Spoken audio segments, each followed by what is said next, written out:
बिस्मिल्लाहिर्रहमानिर्रहीम। इय्याका नअबुदु व इय्याका नस्तईन। जनाब चीफ मिनिस्टर साहब, आपको, आपकी टीम को,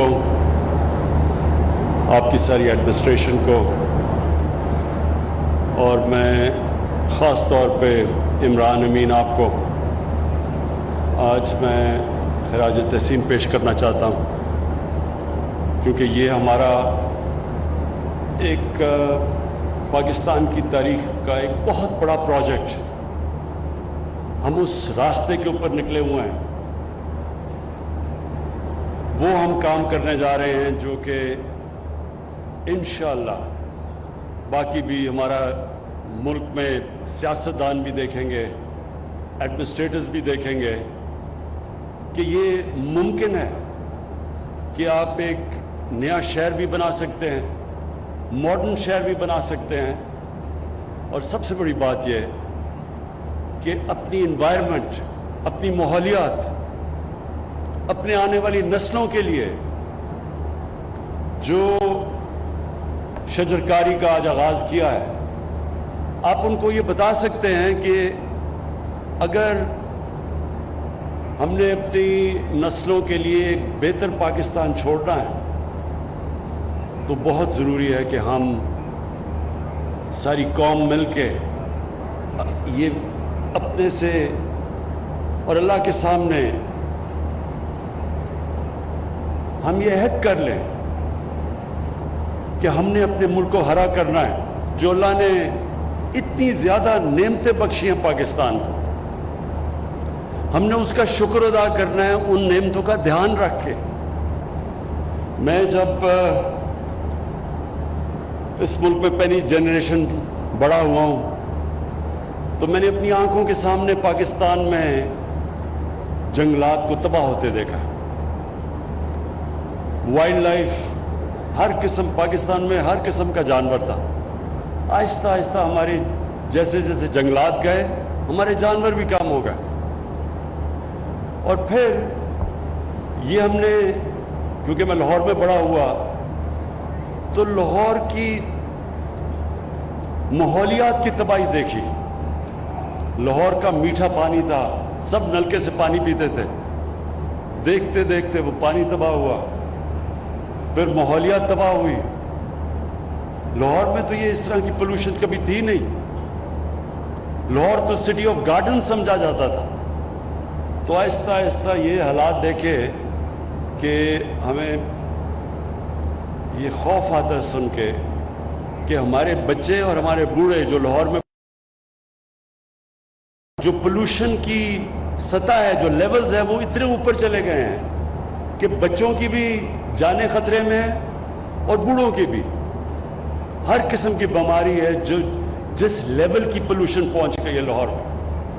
और फिर जो पानी है वो नीचे जा रहा है, और वो पानी पीने के अलावा तो छोड़ो, जो हम इस रावी के अंदर सीवरेज, सारी लाहौर की सीवरेज जा रही है, और वो सीवरेज ये याद रखें कि वो नीचे तक जाती है, सिंध तक। सारे लोगों को, ये जब रावी जाता है दरिया सिंध में, तो ये सारी सीवरेज नीचे तक जा रही है।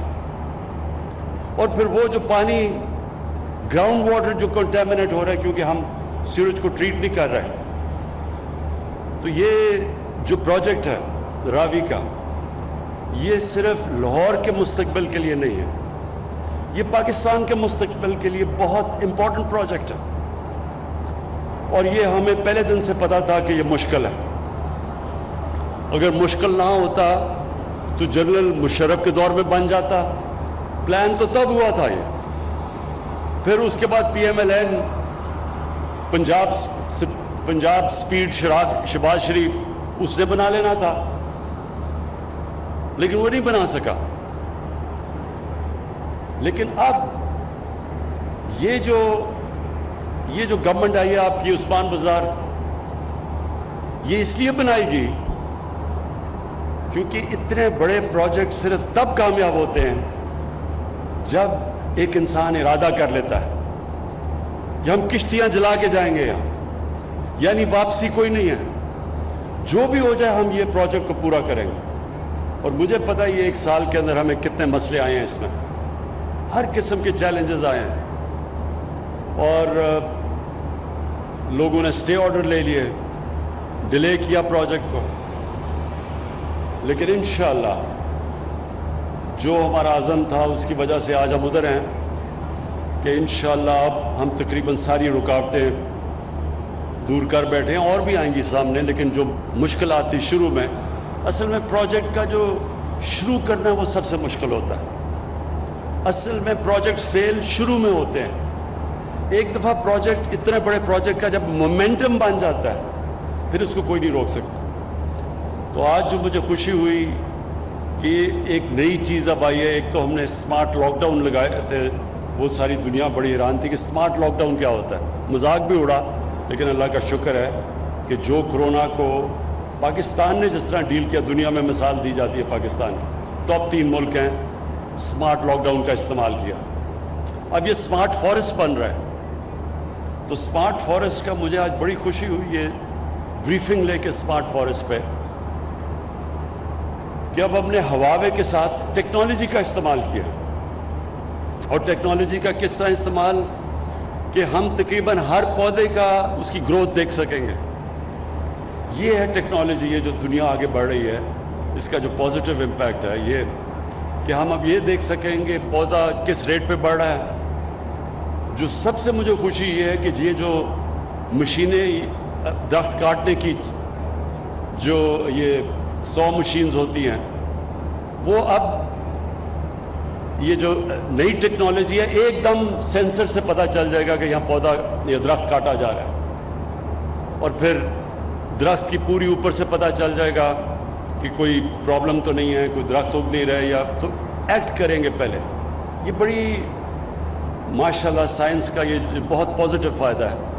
اور انشاءاللہ یہ جو اسمارٹ فارسٹ ہے یہ پھر ہم سارے پاکستان میں اس کی مثال دیں گے. ہمارے بڑی افسوس سے کہنا پڑتا ہے کہ بڑے ہمارے درختوں کی تباہی کی گئی. آپ یہ سوچیں کہ 2013 تک سارے پاکستان کی تاریخ میں صرف 64 کروڑ درخت اگائے گئے ہیں، اور صرف پختونخوا میں ہم نے 2013 سے لے کے 2018 تک 1 ارب درخت اگائے. 5 سالوں میں 1 ارب درخت اگائے. ہماری ساری تاریخ میں 60 سالوں میں 64 کروڑ درخت اگائے گئے. اور انشاءاللہ جو اب ہم ٹارگٹ، جس میں یہ بھی شامل ہے 10 ارب درخت ہم نے لگانے ہیں. یہ سمجھ جائیں کہ 10 ارب درخت کا جو ٹارگٹ ہے ہمارا، جب ہم پہنچیں گے پاکستان بدل جائے گا، موسم بھی بدل جائے گا. جب آپ درخت اگاتے ہیں اس سے موسم کے اوپر بھی امپیکٹ پڑتا ہے، درخت کاٹتے ہیں اس کا موسم پہ امپیکٹ پڑتا ہے. ہماری 3 بہت بڑے مسئلے ہیں. ہمارا سب سے بڑا مسئلہ یہ ہے پانی کا. یہ ہمارا یعنی دنیا میں پانی کا مسئلہ آنے والا ہے. اس کے لیے درخت اگانے بہت ضروری ہیں، کیونکہ جو گلوبل وارمنگ ہے وہ پاکستان کو زیادہ امپیکٹ کر رہی ہے. ہم دنیا میں ان 10 ملکوں میں سے ہیں جو سب سے زیادہ متاثر ہو گئے گلوبل وارمنگ سے. ہمارے دریاؤں کے اندر پانی کم ہوتا جائے گا، کیونکہ ہمارے جو گلیشیئرز ہیں وہ تیزی سے میلٹ ہو رہے ہیں. تو انشاءاللہ یہ جو ہماری ٹارگٹ ہے 10 ارب درخت کا، پہلے تو اس کو امپیکٹ کرے گا. پھر شہروں میں پولوشن ہے جو میں نے شروع میں آپ کو کہا. پھر یہ جو ہم ان ٹریٹڈ پانی، سیوریج کا پانی اپنے دریاؤں میں ڈال رہے ہیں، اس کا بہت بڑا امپیکٹ ہے. گراؤنڈ واٹر پہ امپیکٹ ہے. اس سے لوگوں کی صحتوں پہ فرق پڑے گا. تو یہ جو پروجیکٹ ہے لاہور کا، یہ ساری چیزیں ایڈریس کرتا ہے. سب سے پہلے یہ ایک پہلی دفعہ پلان کر کے یہاں 1 کروڑ درخت لگائے جائیں گے. 1 کروڑ درخت آپ سوچیں کہ پورا جنگل بن جائے گا. اس سے پھر لاہور کے شہریوں کے لیے، کوئی ٹورزم کے لیے، یعنی جانے کے لیے، بچوں کے ساتھ لوگ باہر نکلنا چاہتے ہیں چھٹی کے دن، کوئی جگہ نہیں ہے لاہور میں. تو یہ انشاءاللہ ایک بہت بڑا ٹورزم کے لیے بھی لاہور سے لوگ آئیں گے ادھر. تو یہ پورا ایک جنگل بھی بن جائے گا اور بڑی پلان قسم کا جنگل ہوگا ٹورزم کے لیے. پھر 3 براجز بنیں گے راوی کے اوپر، پانی کو روکیں گے. जब पानी को रोकेंगे तो लाहौर का जो ग्राउंड वाटर नीचे जा रहा है वो फिर ऊपर आना शुरू हो जाएगा, और फिर वाटर ट्रीटमेंट प्लांट्स लगेंगे जो कि लाहौर का सीवरेज का पानी ट्रीट करके दरिया में डालेंगे, ताकि नीचे तक हम लोगों की सेहतों को खतरे में ना डालें। तो ये एक पहली दफा एक कॉम्प्रिहेंसिव प्लान बन गया है। और फिर जो एक और भी चीज कि इससे जो नौकरियां मिलेंगी लोगों को, 10 लाख नौकरियां इससे मिलेंगी।